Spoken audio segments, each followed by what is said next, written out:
Uh-huh. Uh-huh. Cucumber, red onion was good.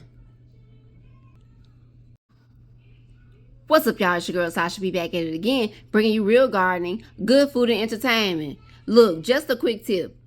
When you get through eating that delicious garlic pickled okra made by the one and only Tabitha Brown, don't pull that brine out, y'all. Keep it. Cut up, y'all, some cucumbers, red onions, carrots, celery, bell pepper. It don't matter. Put it in that jar. Let it sit overnight. 2 days, 3 days. It don't even matter. This brine is absolutely delicious. Put some in that thing and let it sit. Don't waste it. How to use this brine? Cut some up and put it in the jar. Put it back in the refrigerator. Yes, Lord. Quick tips.